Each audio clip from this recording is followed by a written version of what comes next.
What is stakeholder management? That is the point of our discussion today.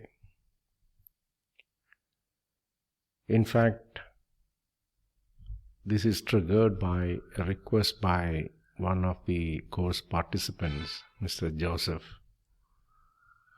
He wanted to know more about stakeholder management. So this is a video I'm recording based on the request by Mr. Joseph, who is part of the PMdistilled mentoring program. And stakeholder management is a topic of interest for me as well, because that is very relevant for the project success, and it is a vast topic. First of all, let us start with the definition of a stakeholder. Anybody who is affected positively or negatively by doing a project, or by not doing a project, or by delaying a project is a stakeholder. For example, so near my house, a road widening project is happening, and this is happening for the rumors about this project started maybe 10 years back, and even now it is not materialized. A lot of people are supposed to, if this project happens, a lot of people may have to relocate because the land in which their houses are located will be acquired for this particular project. So they are all living in anxiety for a very long time. So they are all stakeholders. So the project is not happening. It is getting delayed. At the same time, there are rumors about this project in the air. So a lot of people are living in anxiety. So they are also stakeholder. So a good definition of stakeholder is anybody who is affected positively or negatively by doing a project, or by not doing a project, or by delaying a project is a stakeholder. Another classical example of stakeholder management is the Tata Motors Nano car project, which was initially supposed to happen in the state of Calcutta in India. And when they started this project, they had to acquire land, and a lot of farmers were affected. So they asked for compensation, but they were not a very significant stakeholder, so they were not given the proper compensation which they demanded. And they teamed up with politicians, and then they became a very formidable force. They became a high power, high interest stakeholders. And because of all those things, the Tatas had to shift their factory from Calcutta to Gujarat, and the loss or the additional cost incurred for that was around 700 crores plus. So before getting into a project, it is very, very important to understand the key stakeholders as well as extended stakeholders of the project. As per the project management body of knowledge, the first cut stakeholder identification happens during the project initiation. So as you already know, when the project starts, the project manager, during the initiation phase, the project manager may or may not be identified. Primarily, it is driven by the owner of the project or the sponsor of the project. Still, the stakeholder identification is very, very important, because if I am planning to start a factory in a particular location, before investing heavily, I need to understand the stakeholders of that particular project, so that that will impact my further decisions of investments and stuff like that. If I have very hostile stakeholders to handle in the beginning itself, unless my risk appetite is very high, I may not get into the project. So the first thing what we do is we come out with a list of stakeholders, and we call it a stakeholder register. There is no classification, nothing. Just come out with the whole list of stakeholders.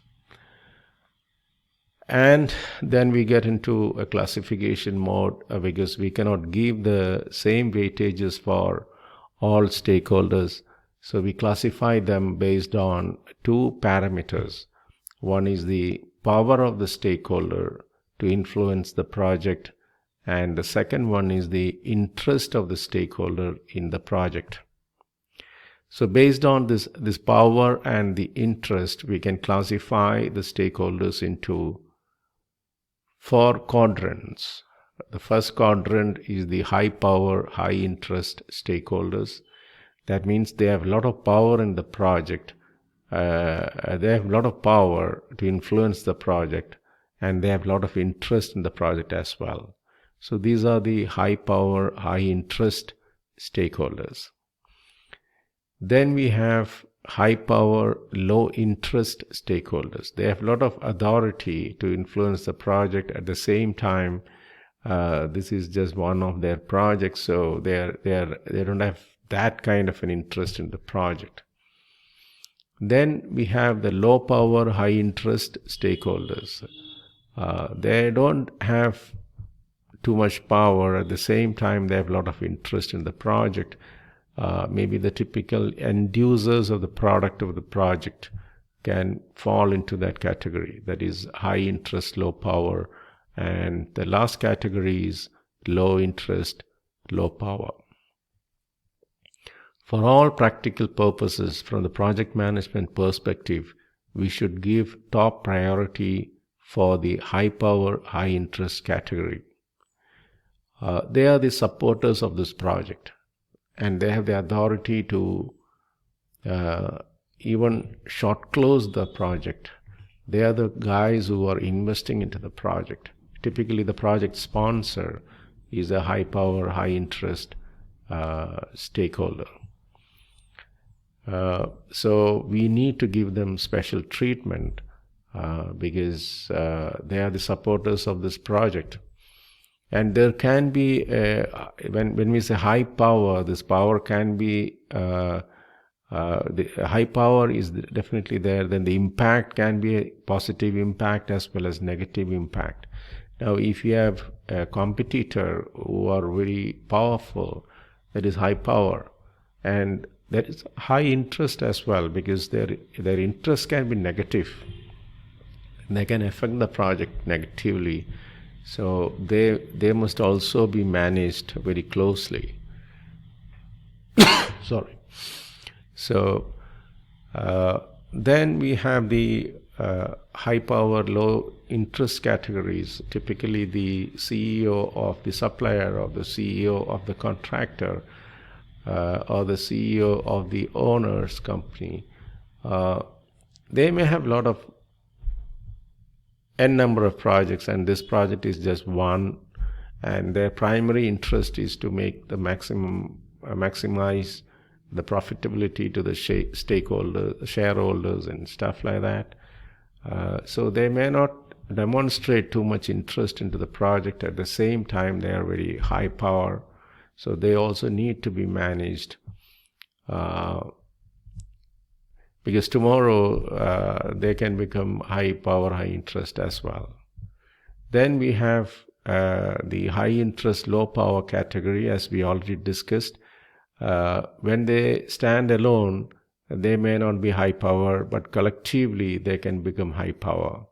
So they also must be identified, and that means we need to prepare a stakeholder register, then classify them based on their power and the interest, then develop strategies to deal with them proactively. And throughout the project, if we can manage the stakeholder expectations correctly, the going or the progress of the project will be smooth. And for that, we need to proactively work on strategies to deal with the stakeholders. This is very, very important aspect. These are the fundamentals of stakeholder management. So all we discussed was you come out with a list of stakeholders. We call it a stakeholder register, then classify them based on two criteria, that is the power and the interest. And we get the high power, high interest stakeholders, high power, low interest stakeholders, and low power, high interest stakeholders, and the low power, low interest stakeholders.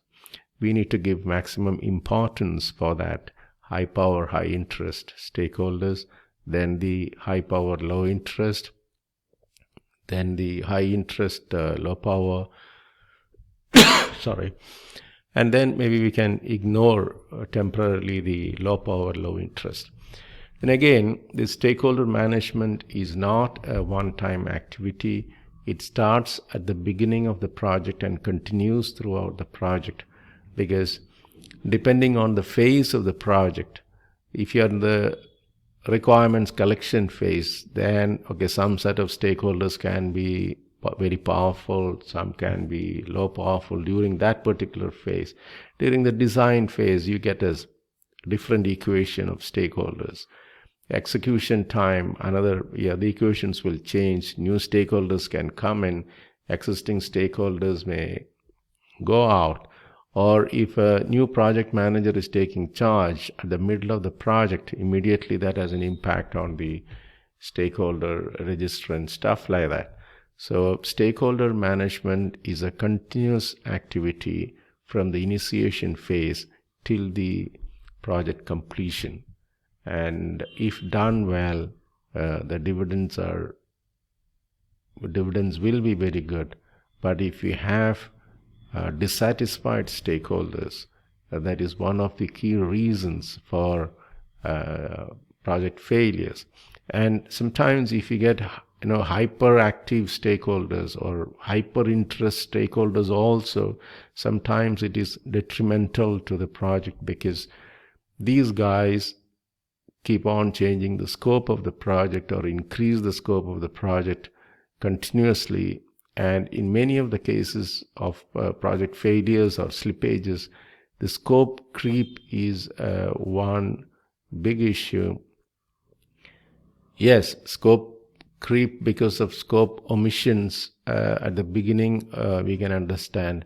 But during the execution time, if the key stakeholders, if they really want additional nice to have features into the product, then okay, that can impact the high power, the schedule and cost of the project, and that is another major risk.